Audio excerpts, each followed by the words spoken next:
Hi, my name is Marcus Hooper. I'm the Digital Media Director here at Pathway Church, and welcome to the Editing Bay, otherwise known as my office. But that's not as interesting as the Editing Bay. Today, we're going to be showing you a behind-the-scenes look at how I made the Christmas promo, the one that just came out with Roasting by an Open Fire. If you haven't watched the Christmas promo yet, you can click right here and watch that first, and then come back to this video. I love making those videos every year, and this year there's a little bit of interesting methods that I had to use to get two of me on screen. I thought I'd show you guys a little bit of how I did that, so let's take a look. If you like getting this behind the scenes look into how we make our videos, please like the video because it really helps out a lot and it tells YouTube you like when we make this kind of stuff. So please like the video if you like it and you want to see more. All right, you can see here my screen. You can see that this here is the video and there's two of me on screen. What? How did that happen? Well, let's dig into this a little bit. I filmed myself twice, as you might be able to guess. Then I just had to stitch it together. Well, how do I do that? Let me turn off this top layer. So this top layer right here is me on the right. So if I turn that off, disappears. He's gone. So if I turn off the bottom layer, you'll see a little bit more of how this is working. So that kind of reveals a little bit more of what's going on. This top layer has what's called a mask on it. So these blue lines that you're seeing here and here are a mask. And basically, if I turn off this mask, that's the entire shot.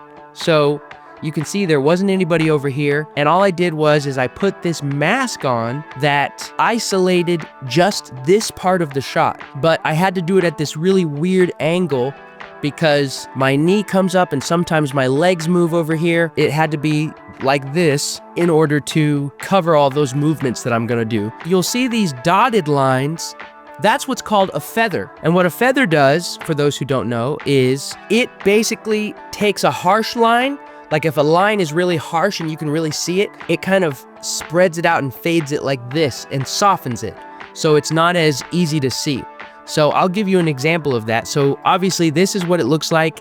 And I feel like you can't really tell that the line is there. You might be able to tell now that I've shown it to you, but I feel like you can't really see it. But if we go in here to the mask and we turn the feather to 0, yeah, see right here, let me put this full screen for you. Right here, you see this really harsh line?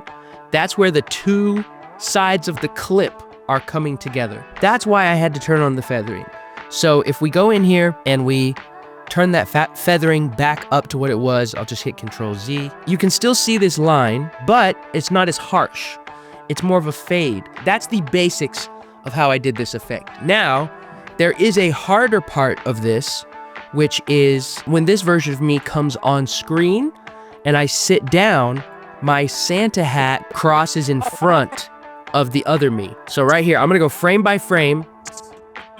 See, boop, boop, boop, boop, boop, boop, boop, boop, boop, boop, boop, boop, boop. That was a little tougher. So basically, I just animated it frame by frame. So we'll go through and you'll see, there we go, it's coming in.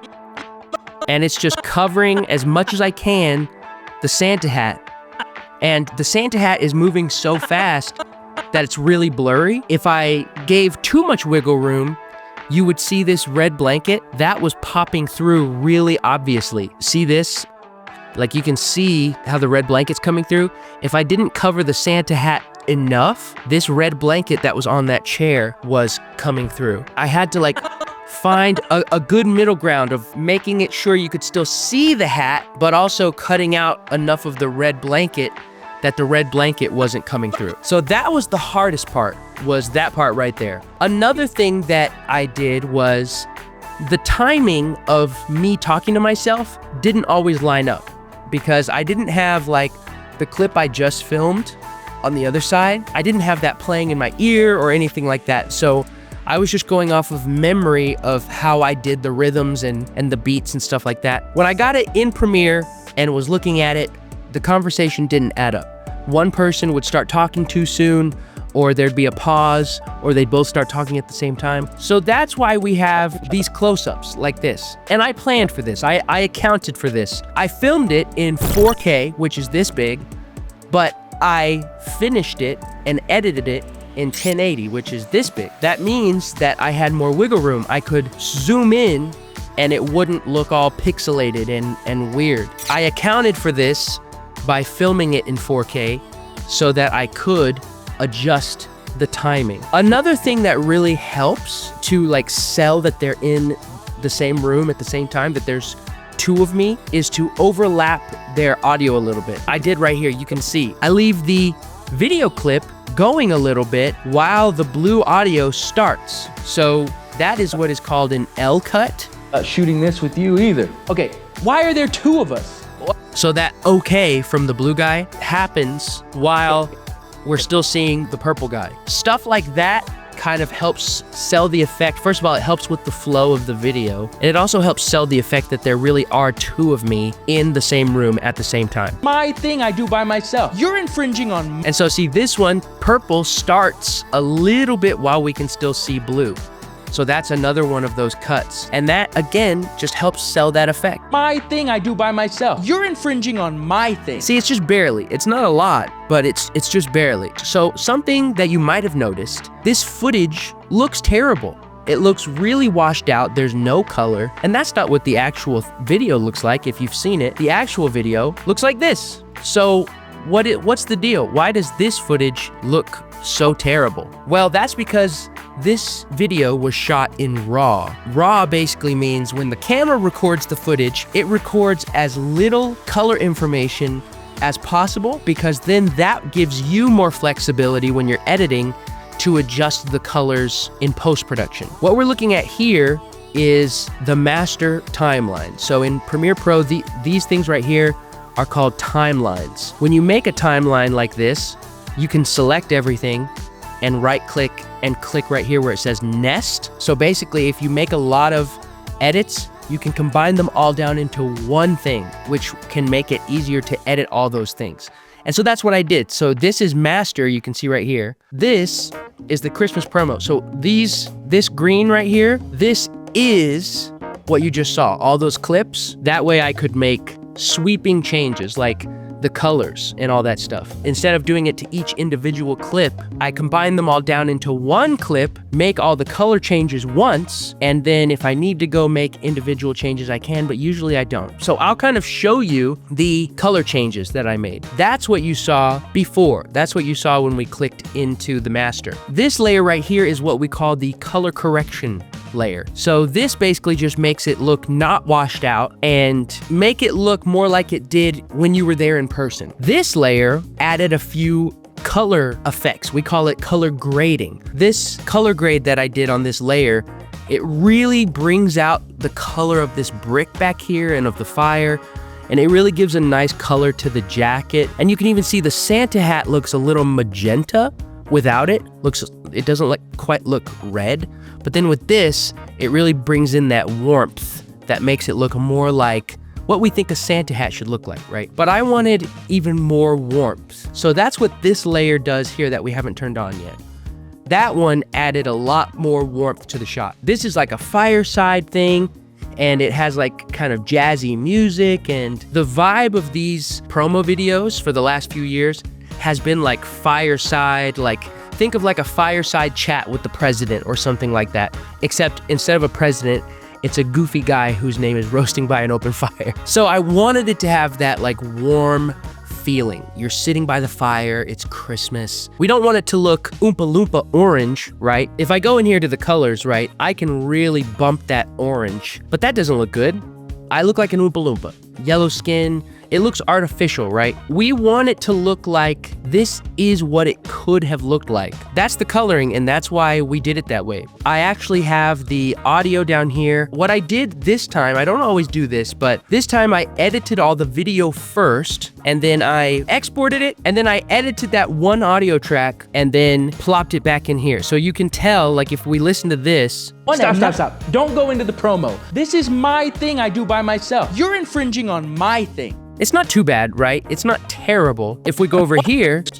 Christmas. Stop. Don't go into the promo. This is my thing I do by myself. You're infringing on my thing. No, it's my thing. No. much better. Louder, easier to hear, sounds richer, the audio does. And you can see there are edits here because after I made this, we realized it was still a little too long and it was dragging just a little bit. Like it was just about like 15 seconds too long. Instead of going into here and making those edits in here, I actually made them out here. So I should be able to show you the parts that we took out. So let me show you.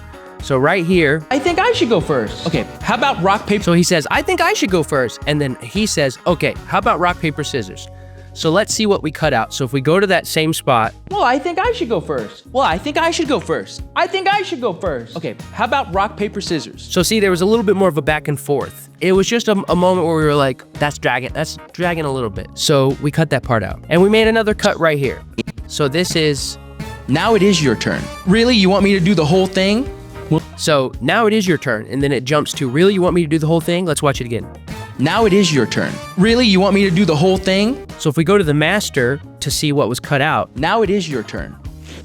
I don't want to go. Seriously, are you gonna pout the whole time? It's your turn now. Yes. Really, you want me to do the whole thing? Well, no. and that's where we jumped to. So we just cut out a little bit of that back and forth. And then you can see here, this audio track, so here's the actual song itself.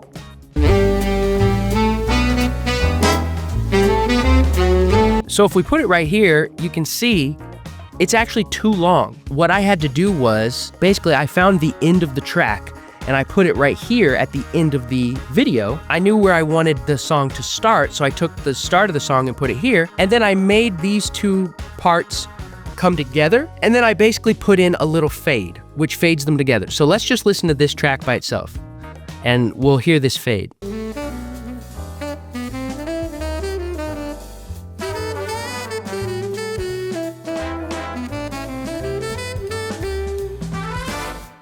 So see, luckily you can't really tell. So the last thing I want to show is this part right here. So they have their little argument, Make Pathway part of and your you'll see the background blurs and it gets darker. And I did that right here. I have this Gaussian blur effect. These are called keyframes. So if this keyframe says 0 and this one says 35, the software will make it go from 0 to 35 in between those two keyframes. That way the blur fades in. So you'll see that happen. I'm listening. Make Pathway part of your So that blur kind of fades in. And then we also have the lighting go down. So I just have the exposure go down a little bit. Now, an interesting thing is, when I was recording this, I didn't know exactly how long Avery's voiceover would be because she hadn't recorded it yet. On the day, I just kind of sat there for a good 30 to 60 seconds just so I would have enough time. Which means I sat there too long on purpose just so I'd have extra room. Which means that when I started talking again, I could have sworn. I needed that part to happen right after her voiceover. So how did I do that? Let's turn off the motion graphic. Let's turn off the exposure. Let's turn off the blur. Watch him right here. 11 a.m. Let's celebrate Christmas together. See that? Did you see that? So that is what's called a morph cut over here. What a morph cut does, instead of just dissolving two clips together, it actually tries to kind of morph the two clips into each other. So like if you've ever seen Michael Jackson's Black or White music video where the people kind of morph into two different people, or if you've ever seen Animorphs where people morph into animals, it's basically that effect. And the reason I did that is because I thought that that would be less distracting than a dissolve. Like if I just made the two clips dissolve into each other. This guy also morphs. This guy on the left, you can see him right here. 21st at 9 or 11 a.m. Let's celebrate Christmas together at Pathway Church. His is less obvious because over here, he was going between this pose to his head lifted. So there was more of a movement, whereas he was kind of just still sitting in the same spot. So his morph wasn't as obvious. Now you're gonna see all these things. Now that I've revealed all of this, next time you watch this, you're gonna be like, oh, well now it's obvious. But luckily, because the motion graphic is over them, you can't really see it. So let's go to that same spot again. Christmas together at Pathway Church. I could have sworn. So see, you can't really see it because the motion graphic is on top. a.m. Let's celebrate Christmas together at Pathway Church. So that's where it was right there. But you don't really notice it because the motion graphic is on top. Now anybody who's watched this will see it. They'll go, oh yeah, there's the morph, I can see it. And then at the end, I just have their audio fade down a little bit and have the music fade up. It's my thing. No, it's my thing. No, it's my thing. No, it's my thing. No, it's my thing. No, it's my thing. And that's it. That is how I made the Christmas 2025 promo with Roasting by an Open Fire. Let us know down in the comments if you want to see more behind the scenes content like this. If you'd like to see more videos from Pathway Church, please subscribe to our channel. And until next time, thank you for visiting the Editing Bay. Bye, everybody. Thanks for spending a few minutes with us today. If you would like to see more videos from Pathway Church, please click the video below. Thanks again.